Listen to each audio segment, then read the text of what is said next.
kabar teman-teman? Perkenalkan, nama saya Siti Mualifah. Saya dari Prodi Ilmu Pendidikan Agama Islam, Universitas Pendidikan Indonesia, dari Fakultas CPIPS. Nah, di sini dalam video ini saya akan menjelaskan sedikit tentang fenomena remaja, baik yang positif maupun negatif, dan kita itu akan mengkajinya secara perkembangan dari aspek-aspeknya nih, seperti aspek fisik, kognitif, bahasa, emosi, dan agama.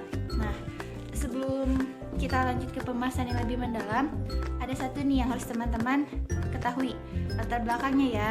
Yang pertama, membahas remaja.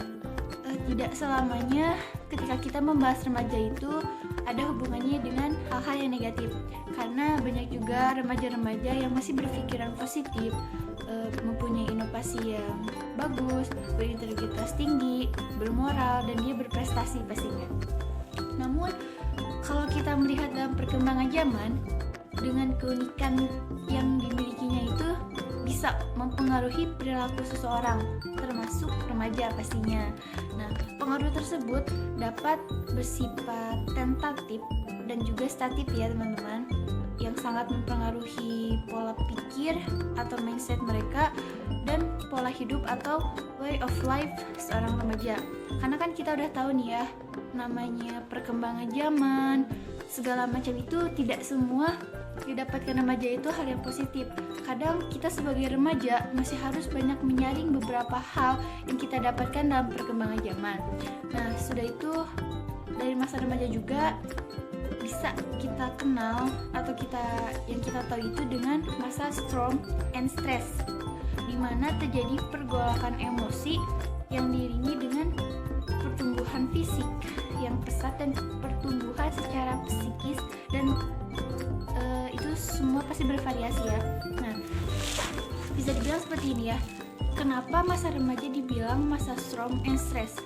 Karena namanya remaja adalah suatu peralihan menuju dia dewasa.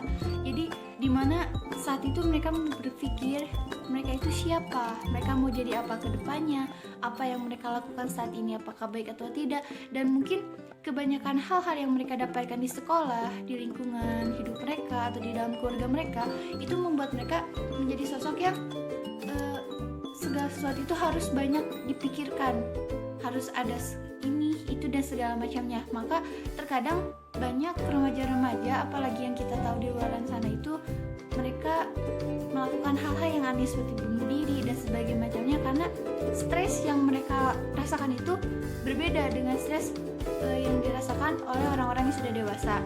Nah, ada beberapa fase nih ya di masa remaja nih. Yang pertama, dari usia 12 tahun sampai 15 tahun, itu adalah fase remaja awal ya. Nah, lalu di usia 15 tahun sampai ke usia 18 tahun, itu adalah masa-masa pertengahan atau fase pertengahan dalam masa remaja. Lalu kalau di usia 18 tahun sampai 21 tahun, itu adalah fase remaja akhir. Jadi teman-teman harus tahu ya, mana fase awal, fase pertengahan, dan fase akhir. Nah, kalau fase pubertas bisa dibilang antara umur 11 tahun atau 12 tahun sampai umur 16 tahun. Nah, itu adalah masa pubertas ya bagi remaja. Karena pada masa ini remaja mengalami perubahan pada sistem kerja hormon mereka, pada tubuhnya, dan hal yang memberi dampak baik pada bentuk fisik dan psikis, terutama emosi mereka. Jadi ketika di masa pubertas ini, mungkin teman-teman tahu seperti anak-anak yang mulai punya perasaan kepada lawan jenis dan sebagainya, ingin diperhatikan oleh lawan jenis.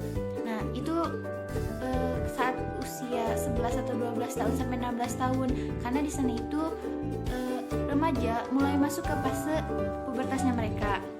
Namun pergolakan emosi yang terjadi pada remaja tidak terlepas dari berbagai macam hal ya, atau dari berbagai macam pengaruh nih teman-teman, seperti lingkungan tempat tinggal, keluarga, sekolah, dan mungkin teman sebaya mereka.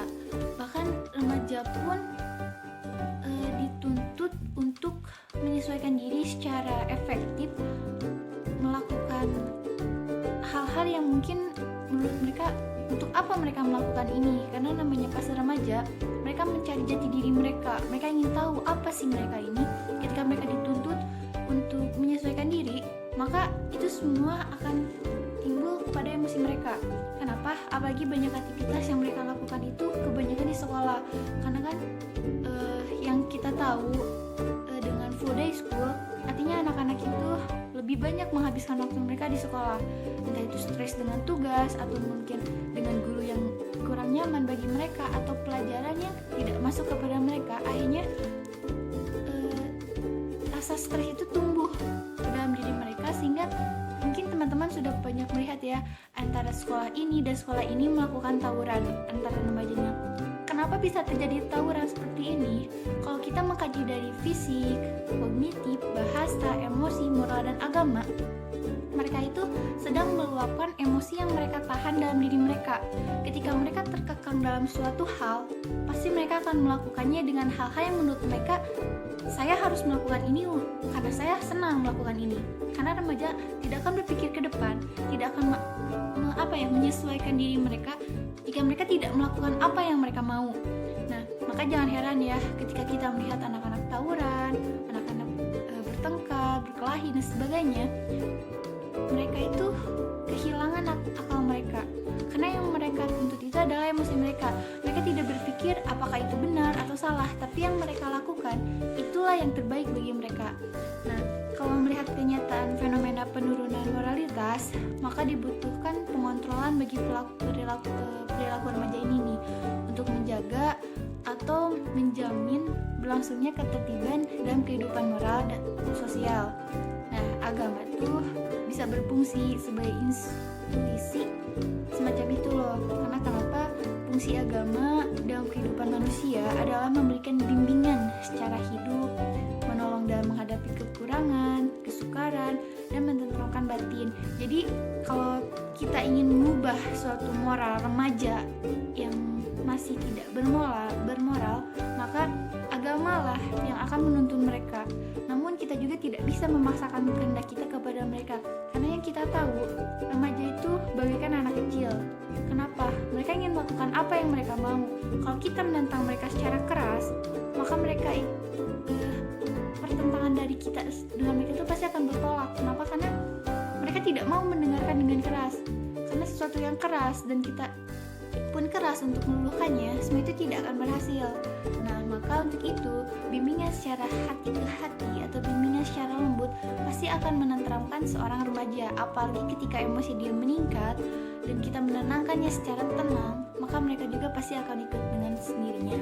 Lalu untuk itu, saya akan mengambil kesimpulan, remaja itu memiliki peran yang sangat penting bagi maju dan mundurnya suatu peradaban. Oleh karena itu, perlu adanya kesadaran dan kajian mengenai profil remaja yang ideal. Karena secara teman-teman tahu ya, untuk merusak suatu negara, untuk merusak suatu bangsa, maka dimulai dengan merusak generasi mudanya. Maka remaja-remaja Indonesia, jika ingin memajukan Indonesia, ayo buatlah diri kita menjadi lebih baik. Jangan sampai karena kita berpikiran kita remaja, kita yang memegang semua tanggung jawab, tapi kita tidak berpikir ke depannya harus melakukan apa. Dan bagi saya dan teman-teman, lebih tingkatkan lagi kesadaran kita bahwa yang namanya remaja itu adalah penerus suatu bangsa. Jangan sampai remaja Indonesia kalah dengan zaman dan malah terbawa oleh arus yang salah. Dan Indonesia tidak akan pernah maju jika remajanya pun tidak mau maju. Sekian dari saya. Mohon maaf bila banyak kata-kata yang salah. Saya juga masih belajar. Semoga teman-teman mendapatkan informasi yang lainnya lebih lengkap. Jangan sampai hanya di sini. Wassalamualaikum warahmatullahi wabarakatuh.